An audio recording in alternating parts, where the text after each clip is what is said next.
ಬೊಂಬಾಟ್ ಅಡುಗೆಗೆ ಸ್ವಾಗತ. ಯಾವತ್ತಾದರೂ ಯೋಚನೆ ಮಾಡಿದ್ದೀರಾ, ಈ ಬೋಂಡಕ್ಕೆ ಮಾತ್ರ ಯಾಕೆ ನಾವು ಆಲೂ ಬೋಂಡ ಅಂತ ಕರಿತೀವಿ, ಆಲೂಗಡ್ಡೆ ಬೋಂಡ ಅಂತ ಕರೆಯೋದು ಕಮ್ಮಿ?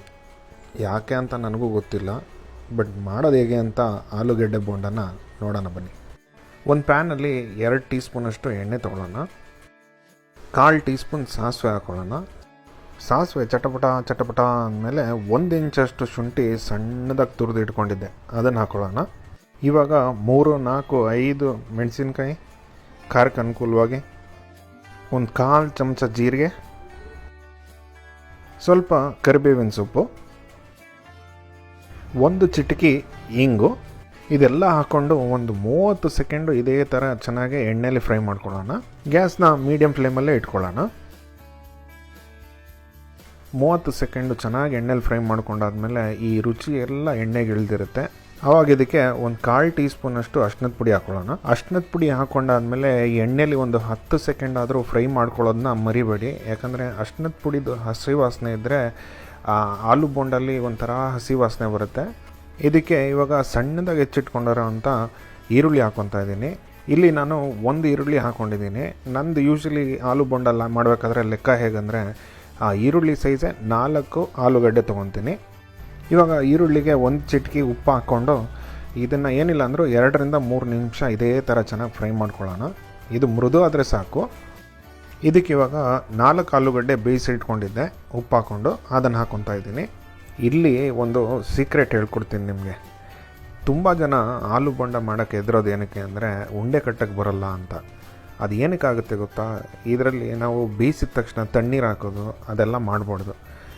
ಚೆನ್ನಾಗಿ ಬೇಯಿಸ್ಕೊಂಡಾದ್ಮೇಲೆ ಇದನ್ನು ಅದರ ನೀರೆಲ್ಲ ತೆಗೆದುಬಿಟ್ಟು ಒಂದು ಸಪ್ರೇಟ್ ಪ್ಲೇಟಲ್ಲಿ ತಣ್ಣಗಾಗಕ್ಕೆ ಬಿಡಬೇಕು. ಆವಾಗ ಇದು ಮೃದು ಆಗಲ್ಲ.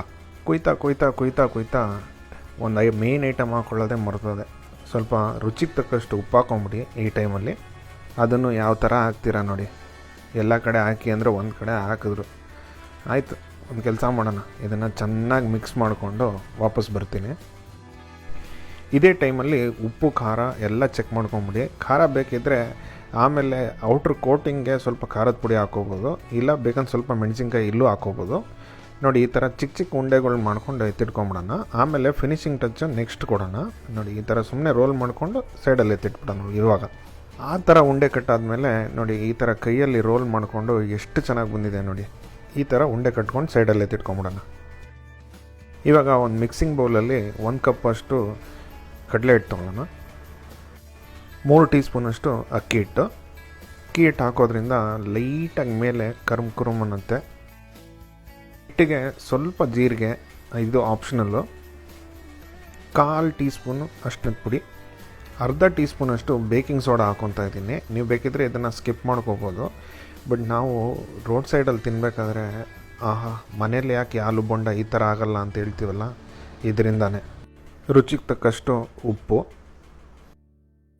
ಮತ್ತು ಈ ಕಲಿಸ್ಕೊಳ್ತೀವಲ್ಲ ಹಿಟ್ಟು, ಅದು ಒಂಥರ ಕಲೆನೇ. ಸ್ವಲ್ಪ ನೀರು ಹಾಕ್ಕೊಳ್ತಾ ಒಂದು ಹದಕ್ಕೆ ತರಬೇಕು. ಒಂದೇ ಸಲ ನೀರು ಹಾಕಿದ್ರೆ ಇದರಲ್ಲಿ ಗಂಟು ತುಂಬ ಇರುತ್ತೆ. ಸ್ವಲ್ಪ ನೀರು ಹಾಕ್ಕೊಳ್ತಾ ಒಂದು ಹದಕ್ಕೆ ತರ್ತೀನಿ. ಆವಾಗ ನಿಮಗೆ ತೋರಿಸ್ತೀನಿ. ನೋಡಿ, ಈ ಹದಕ್ಕೆ ತರಬೇಕು. ಸರ್ರ ಅಂತ ಕೆಳಗಡೆ ಇಳಿಬಾರ್ದು, ನಿಧಾನಕ್ಕೆ ಇಳಿಬೇಕು. ನೋಡಿ, ಇವಾಗ ಮೀಡಿಯಮ್ ಫ್ಲೇಮಲ್ಲಿ ಎಣ್ಣೆ ಚೆನ್ನಾಗಿ ಕಾದಿದೆ. ಒಂದೊಂದೇ ಉಂಡೆನ ಈ ಥರ ಹಿಟ್ಟಲ್ಲಿ ಹಾಕ್ಕೊಂಡು ಎಣ್ಣೆಗೆ ಬಿಟ್ಬಿಡೋಣ. ಕೆಲವೊಂದು ಹಾಕಬೇಕಾದ್ರೆ ಲೈಟಾಗಿ ಈ ಥರ ಬೂಂದಿ ಬಿಡುತ್ತೆ. ಬಟ್ ಆ ಬೂಂದಿ ತಿನ್ನೋಕ್ಕೂ ಕ್ರಿಸ್ಪಿಯಾಗಿ ಏನು ಮಜಾ ಬರುತ್ತೆ ಗೊತ್ತಾ? ಆಲೂ ಬೋಂಡ ಮಾಡೋದೇನು ರಾಕೆಟ್ ಸೈನ್ಸ್ ಅಲ್ಲ. ಕೆಲವೊಂದು ಜ್ಞಾಪಕ ಇಟ್ಕೊಂಡ್ರೆ ಸಾಕು. ಆಲೂಗಡ್ಡೆ ಪಿಚ್ಚ ಹಾಕಬಾರ್ದು. ಆ ಹಿಟ್ಟು ಚೆನ್ನಾಗಿ ಒಂದು ಹದಕ್ಕೆ ಇರಬೇಕು. ಆವಾಗ ನಮ್ಮ ಆಲೂ ಬೋಂಡ ತಿಂತಾಯಿದ್ರೆ ಹಾಕಿದ್ಮೇಲೆ 1 ನಿಮಿಷ ಮುಟ್ಟಕ್ಕೆ ಹೋಗ್ಬೇಡಿ. ಆಮೇಲೆ ಬೇಕಂದರೆ ಈ ಥರ ಲೈಟಾಗೆ ತಿರುಗಿಸ್ಕೊಂಡು 3 ರಿಂದ 4 ನಿಮಿಷ ಚೆನ್ನಾಗಿ ಫ್ರೈ ಆಗಕ್ಕೆ ಬಿಟ್ಬಿಡೋಣ. ಆವಾಗ ಒಳ್ಳೆ ಕ್ರಿಸ್ಪಿ ಔಟರ್ ಲೇಯರು, ಒಳಗಡೆ ಆಲೂಗಡ್ಡೆ ತಿಂದರೆ ನೆನೆಸ್ಕೊತಾ ಇರಬೇಕು. ಆ ಥರ ಆಲೂ ಬೋಂಡ ನೋಡೋಕ್ಕೆ ಈ ಥರ ಇದ್ದರೆ ತಿನ್ನೋಕ್ಕೆ ಯಾವ ಥರ ಇರುತ್ತೆ ಅಂತ ನೀವೇ ನೆನೆಸ್ಕೋಬೋದು. Until next time, ಬೊಂಬಾಟ್ ಅಡುಗೆ signing off. See you in another great video. Bye.